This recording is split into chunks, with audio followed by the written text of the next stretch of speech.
집에서 협착증 극복하는 7가지 비법. 선착순 무료 발송해드립니다. 여러분들의 협착증 탈출을 위해 협착증TV의 핵심 비법만 모았습니다. 지금 신청하시면 7일간 문자로 보내드립니다. 댓글에 있는 링크나 아래 번호로 지금 바로 신청하세요. 안녕하세요. 협착증과 관절염TV의 손영훈 한의사입니다. 오늘은 허리 협착증, 신발부터 바꾸라는 주제로 말씀을 드릴 텐데요. 신발들이 허리 협착증 증상에 영향을 미칠 수 있습니다.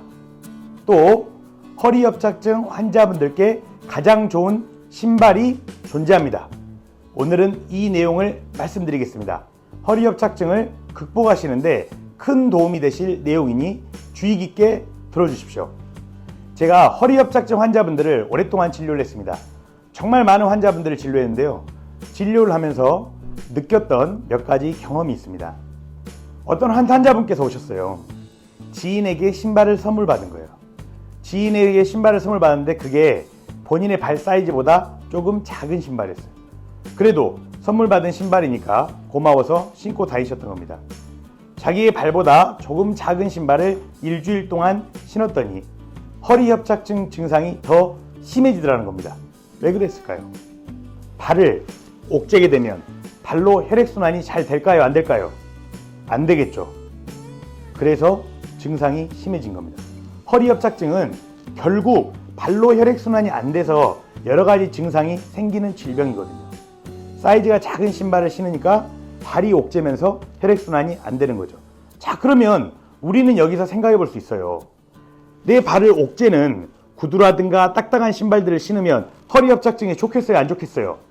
안 좋겠죠. 허리 협착증에는 어떤 게 좋아요? 넓은 발을 옥죄지 않는 신발이 좋습니다. 자, 어떤 환자분께서 맨발 형태의 신발들이 있습니다. 맨발 신발인데요. 맨발 신발을 신고 다니셨어요. 맨발 신발을 신으니까 어떤 일을 하냐면 이 환자분은 원래 50m밖에 잘 못 걸어요. 간헐성 파행, 가다가 쉬어야 했는데 그 거리가 늘어나는 거예요. 왜 그랬을까요? 마찬가지입니다. 혈액순환이 잘 되는 신발을 신었기 때문입니다. 허리 협착증 환자분들을 진료하다 보면 환자분들의 신발을 보면요. 신발이 어때요? 골고루 달아있는 게 아니라 특정 부위만 달아있는 경우가 많습니다. 우리가 걸을 때 가장 좋은 걸음걸이는 발 뒤꿈치가 먼저 땅에 닿아요. 그 다음에 발바닥 쪽이 닿고 마지막에 뭐가 닿아요? 엄지발가락이 닿으면서 일어나는 겁니다. 뒤꿈치, 발바닥, 엄지발가락 이 순서로 닿아야 되는데 발걸음이 안 좋은 분들은 어떻게 되죠? 뒤꿈치만 닿았다가 띄어진다거나 또는 뒤꿈치도 닿지 않고 발의 측면만 계속해서 닿으면서 걷는다든가 발 전체가 걷는 게 아니고 일정 부분, 특정 부분만 가지고 걷는 거예요. 그러면 그 특정 부분이 어떻게 되겠어요? 많이 닳아지게 되겠죠. 내가 협착증인데 특정 부위가 많이 닳아있다. 뭐가 안 좋은 거예요? 보행이 안 좋은 거예요. 보행이. 근데 허리는 결국은 발이 지탱하는 거 아닙니까? 그렇죠? 그래서 보행이 척추를 지탱하는데 매우 중요해요. 특정 부위로만 걷는 분들, 이런 분들은 문제가 있는 겁니다. 제가 허리 협착증 환자분들께 맨발 걷기를 권유해 드립니다. 맨발 걷기를 한 허리 협착증 환자분들은 증상의 호전 속도가 매우 빨랐습니다. 그 이유는 맨발 걷기가 왜 그러냐? 땅하고 접지를 통해서 혈액순환에 도움을 줘요. 맨발 걷기는. 논문에 나와 있습니다. 접지를 하는 경우에 혈액의 점도가 떨어진다. 혈액이 묽어지면서 순환이 잘 되게 돼요. 또 맨발로 걷게 되면 발을 특정 부위만 쓰는 게 아니라 어때요? 발 전체가 닿으면서 뒤꿈치, 발바닥, 그리고 엄지발가락까지 발 전체가 닿으면서 운동을 하게 됩니다. 좋은 보행이 일어나는 거죠. 이게 맨발 걷기의 좋은 점이에요. 맨발 걷기 4대 원리를 보면요. 땅하고 접지를 하는 거죠. 보통 일반 신발들은 어떻게 돼요? 고무로 돼 있잖아요. 고무가 전기를 차단해요. 그런데 맨발은 땅하고 바로 만나기 때문에 땅하고 접지를 통해서 몸의 양전하와 땅의 음전하 간의 교류가 일어납니다. 그러면서 접지를 통해서 혈액의 점도가 물러지면서 혈액순환이 좋아지는 거죠. 맨발로 걷게 되면 발바닥이 자극되죠.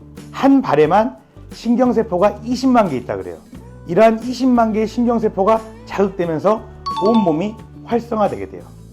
자, 맨발로 걷게 되면 발바닥 전체로 걷게 된다 그랬죠. 이게 제로드랍이라고 하는 말인데요. 제로드랍은 뭐냐?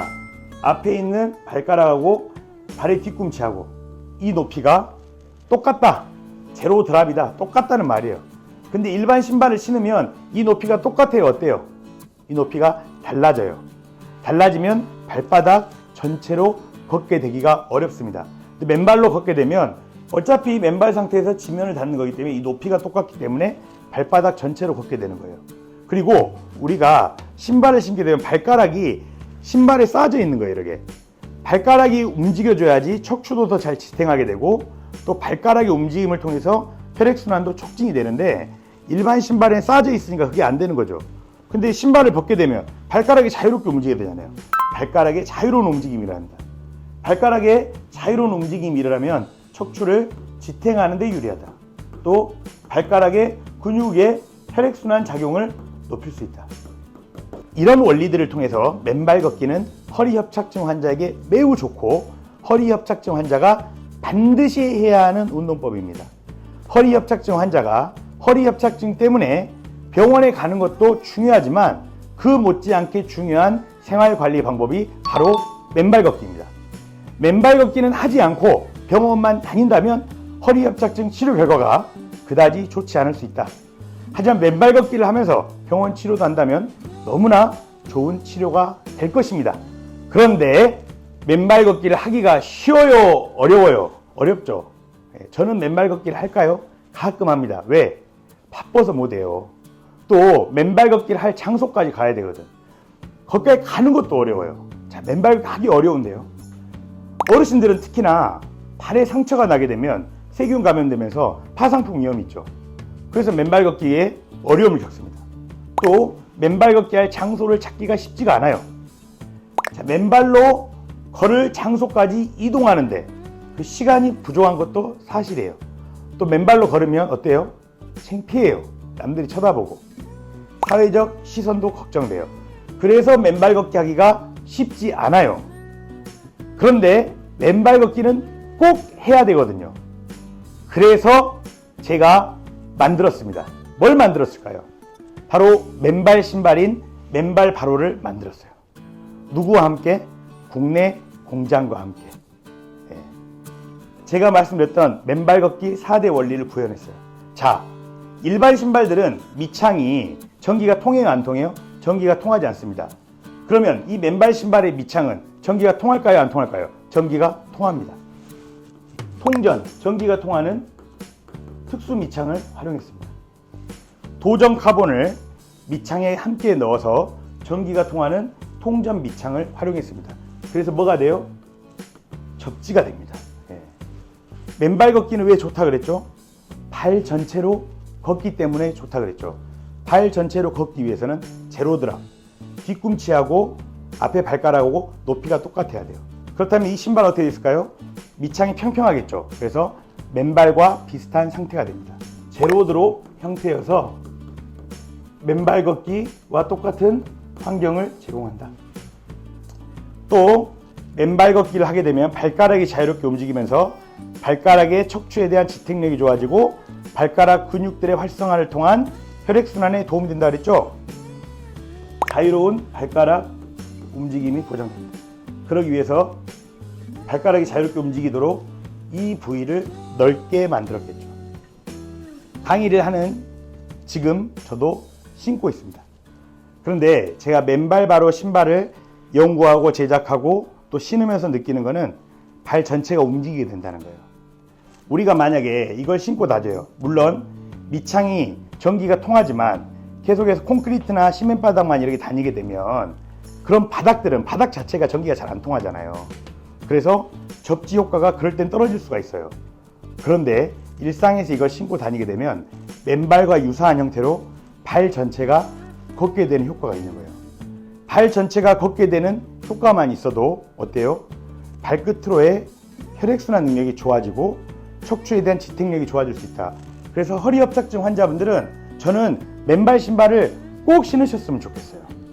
정말 허리협착증 환자분들은 신발을 제발 바꾸셨으면 좋겠어요. 제가 지금까지 연구한 바로는 허리협착증에 맨발 걷기가 좋다. 그런데 맨발 걷기는 하기가 어렵다. 그러면 맨발 신발이라도 꼭 신어라. 이게 결론입니다. 자, 오늘 내용이 유익하셨나요? 앞으로도 허리 협착증에 도움이 될 수 있는 여러 가지 연구와 또 여러 가지 내용을 통해서 찾아뵙도록 하겠습니다. 감사합니다.